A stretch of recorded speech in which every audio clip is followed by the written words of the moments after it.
ازيكم يا جماعة؟ الأخبار، أنا عمر راتب، ودي راتب يفصح. حان وقت الإفصاح. في الحلقة دي هنتكلم عن هاوس اوف ذا دراجون شوية، هنتكلم عن الفريق الأسود والفريق الأخضر، تيم بلاك وتيم جرين، وهنشرح ايه المبررات بتاعت تيم جرين وايه المبررات بتاعت تيم بلاك، وفي الآخر هقولك أنا تبع أنهي تيم فيهم. وفي وجهة نظري أنا شايف إن ده الاختيار البديهي. لو انت متحمس متنساش تعمل لايك وشير وسبسكرايب. انت لو مش عامل سبسكرايب وبتتفرج على المظات دي انت بتهزر. يلا يا باشا ودي، علشان يلا بينا نودي. اتمنى تكون شايف ان ده لونه اخضر، علشان بس مش حاسه باين انه اخضر، بس يعني هنعتبره. ودلوقتي هنتكلم عن الفريق الاخضر وليه ممكن جدا اي واحد زي رتوبة يكون تابع لهذا الفريق القاسي. قصتنا هي بتبتدي لما المعلم فيسيرس، استنى لقيته، this boy، فاكر فيسيرس ده؟ فيسيرس ده يا باشا ملك. ازاي بقى ملك؟ علشان هو عملوا جريت كونسل عشان يشوفوا مين اللي يبقى ملك.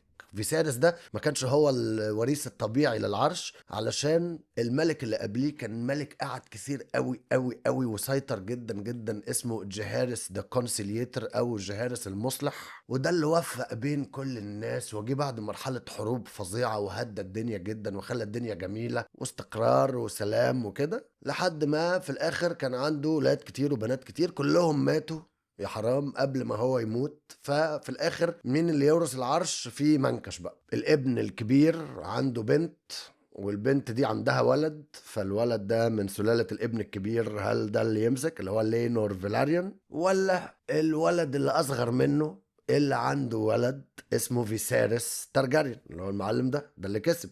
في المسلسل خلوها بين فيسيرس ورينيس اللي هي لينور فيلاريون وبنت الابن الأكبر للمعلم جهيرس، أيمن أبو رينيس وبيلون أبو فيسيرس. فمين اللي هيحكم؟ في عندنا اوبشنز كتير. عملوا جريت كونسل، جابوا فيه كل الناس اللي من ويستروس تنقي، وكل الناس اختارت الذكر. انا اسف بقى، اختاروا الراجل ليه؟ علشان هو ده النظام منذ قديم الازل، منذ الاندلز. هو ده النظام على حسب الميل لاين مش الفيميل لاين. فطالما ايمن بنته رينيس خلفت لينور، ده كده مش ميل لاين، ده كده مش خط ذكوري. في انثى هنا طيرت الولد اللي اسمه ايمن، والولد التاني بيلون اللي كان ميت هنا برضو زيه زي اخوه، يعني ابنه هو اللي بقى ملك. ففيسيرس اكتر العارفين ان الملك هو الذكر، الراجل هو اللي بيحكم، والفيميل لاين ده ما بنحسبوش على مدى التاريخ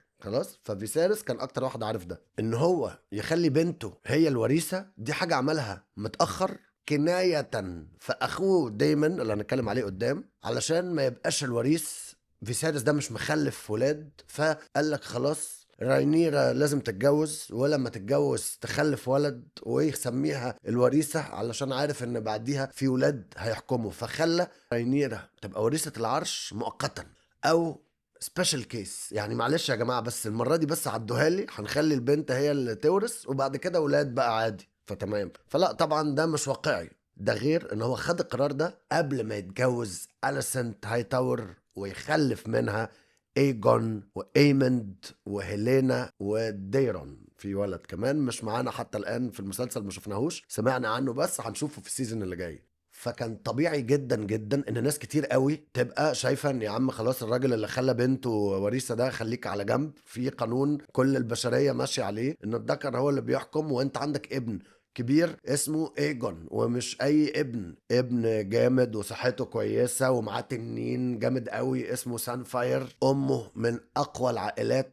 هاي تاور، وجده يبقى يد الملك اوتو هاي تاور، شخصية قوية جدا ومؤثرة جدا جدا. ايجون كان متجوز ومخلف برضه ولاد وبتاع، فالدنيا تمام يعني، عنده ولدين. في واحد اتلغى معانا في المسلسل مش عارف ليه، اللي هو ميلور، ولكن ابن ايجون جهارس كان مولود في الوقت اللي الناس بتقرر فيه خلاص. يعني في راجل ابن الملك والابن الاكبر ده في سن يخليه ياخد العرش عادي، ومتجوز ومخلف، ومتجوز تارجاريان ومخلف تارجاريانز، ومعاه تنين، ومراته معاها تنين اللي هي اخته هيلينا، ومش اي تنين دي، معاها دريم فاير. دريم فاير ده كان التنين بتاع رينا تارجاريان على ما اتذكر، خليني اتاكد. ايوه رينا، والتنين بتاعها دريم فاير، من احلى الشخصيات اللي في تاريخ الترجاريانز، عايزين نعمل عليها حلقه. فالتنين الجامد قوي دريم فاير ده مع هيلينا ايمند ابو عين واحده، عالمي وجامد جدا، وقصته جامده جدا، وراكب فيجر، وده اقوى تنين عايش معانا دلوقتي، او تنينه يعني، دي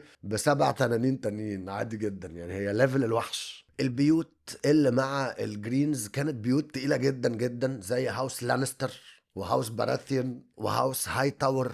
انت عندك ناس تقيلة قوي قوي مع الجرينز، ومقتنعين جدا جدا بالفريق الاخضر. عندهم 4 تنانين جامدين جدا زيادة عليهم، بس بتاع ديرون اللي احنا لسه ما شفناهوش، التنين اسمه تساريون، ازرق وحلو جدا برضو. فتساريون، فيجر، سانفاير، دريم فاير، عايز ايه تاني؟ تنانين جحدة.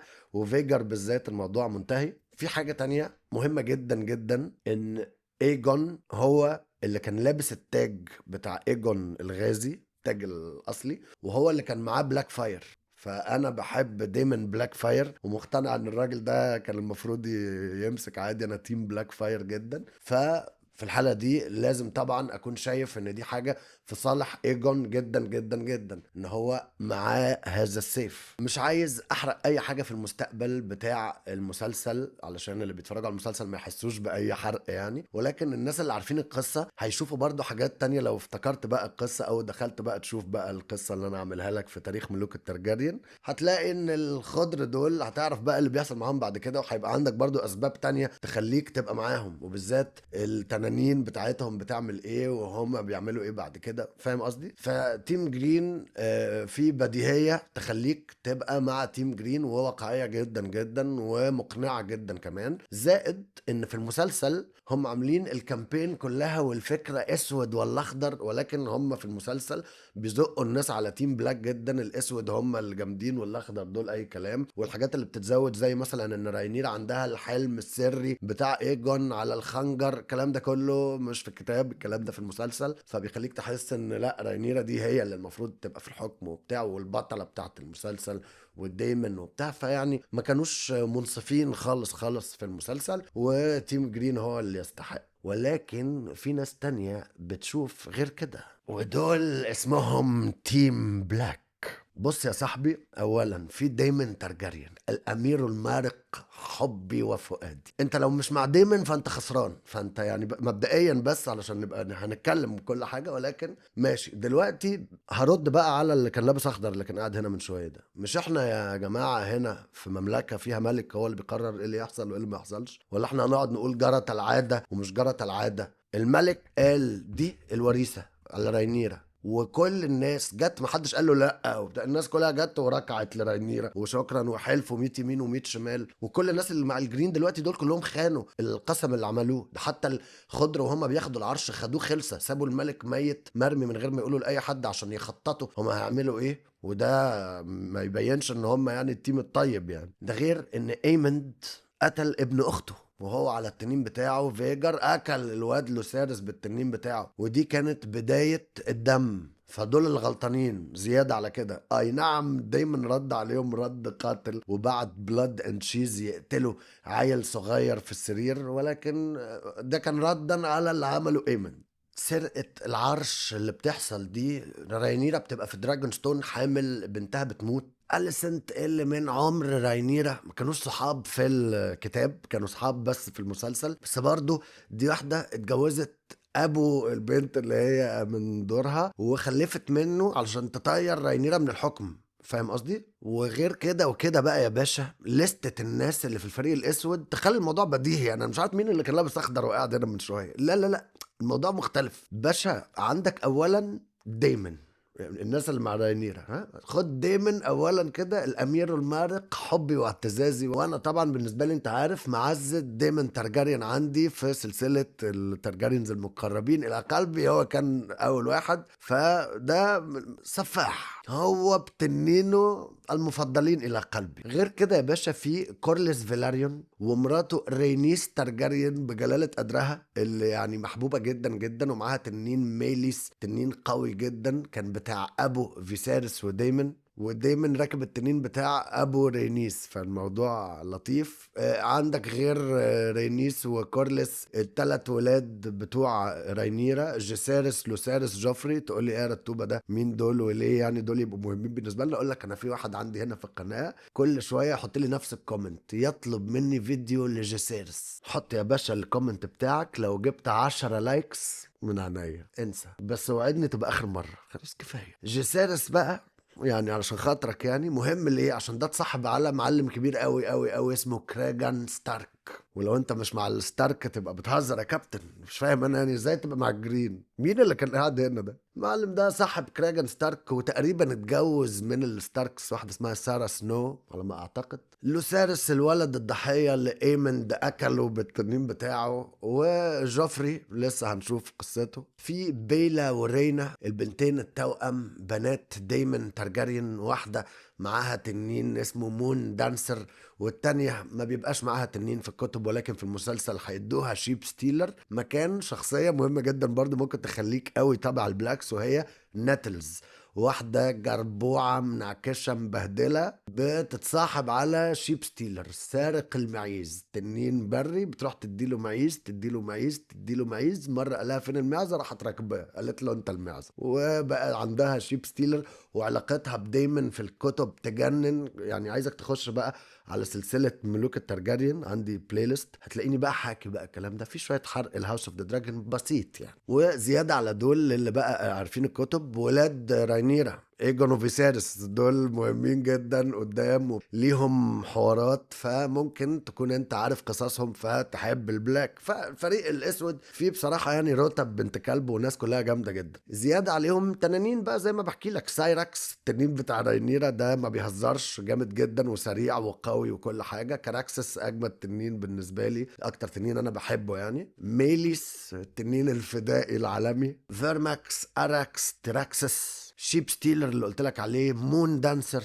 وبيزيد عليهم فارميتور وسيلفر وينج الاتنين اللي متجوزين دول، اللي بيركبوهم هيو ذا هامر وألف ذا وايت، الاتنين اللي عملوا موضوع الدراجون سيد وبيركبوا التنانين. فالتنانين دي تبع البلاك، فطبعا الموضوع محسوم يا كابتن. وفي غيرهم يعني في تنانين تانية، بس مش عايز اقول لك، مش عايز احرق عليك اي حاجة. فالتنانين كلها اختارت الفريق الاسود. اظن انت بتعمل ايه؟ انت جاي تشجع ترجريان ليه لو انت مش مع التنانين؟ لا يا راجل. غير كل ده وده، راينيرا لابسة التاج بتاع الملك جهارس المصلح، ودي حاجة مطلوبة جدا في هذه الحرب التنينية، ان يبقى في حد مصلح. ولكن كان نفسنا راينيرا تكون مصلحة، ولكن قتلوا عيالها فالموضوع منتهي. احب اعرف بقى انت رايك، انت تبع فانت دلوقتي سمعت من رتوبه كل حاجه ليها علاقه بالاخضر، كل حاجه ليها علاقه بالاسود. اولا لو في حاجه تحب تضيفها ضيف في الكومنتس. انا بحب الكومنتس قوي، برد على معظمهم وبقراهم كلهم، واللي بقراه بعمل له لاف، مش اللي بحبه بعمل له لاف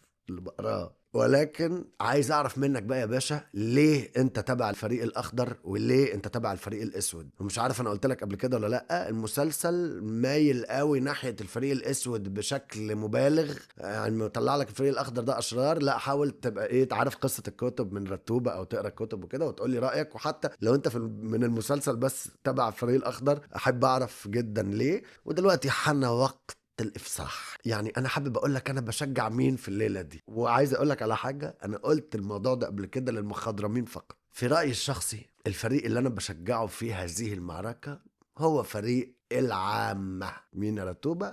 السمول فولك اللي احنا ما بنفكرش فيهم خالص، واحنا قاعدين نولع في بعض، واحنا قاعدين نتحارب ونتخانق على عرش. في ناس كتير جدا جدا بتموت. اي حرب بين اي دولتين اللي بيتفرم فيها هو الشعوب، مش ده ولا ده. الاكتر حد بيخسر واكتر حد بيتاثر واكتر حد الحرب دي بتبقى مؤثره جدا في حياته هو الشعب، هو الناس العاديه اللي بقى مش في السماء. يعني انتوا هتقعدوا تولعوا في بعض في السماء، ماشي يا باشا، هتنزلوا على الارض. لما تنزلوا على الارض بقى هتلاقوا ايه؟ انتوا هتحكموا مين؟ انت العرش ده ليه؟ مش علشان الشعب ده مهم جدا ومنسي جدا جدا. مبسوط ان في المسلسل جابوا شويه على هيو هامر وأولف ذا وايت، منهم بنشوف شويه السمول فولك. ومبسوط قوي طبعا بقى النايت اوف ذا سيفن كينجدومز اللي ورالك الناس بتعيش عيشه عامله ازاي. وقد ايه الحروب اللي بين الناس اللي شعرهم اصفر وشعرهم اسود، وانا اللي بقعد وانا اللي عيني بنفسجيه وانا عندي انهي تنين. في ناس يا باشا مش لاقيه تاكل ومؤثره جدا ومهمه جدا، وانت لو من غير دول هتبقى بتحكم مين؟ فاهم قصدي؟ فانا يا باشا تبع تيم سمول فور. ولكن اذا انت مصمم يعني ومصر انك تسال رتوبه رتوبه ما تفنصش وتهرب، عندك الفريق الاخضر وعندك الفريق الاسود، هتختار مين فيهم يا رتوبة؟ وأنا في هذه الحالة كنت حابب أقولك إن أنا أختار الفريق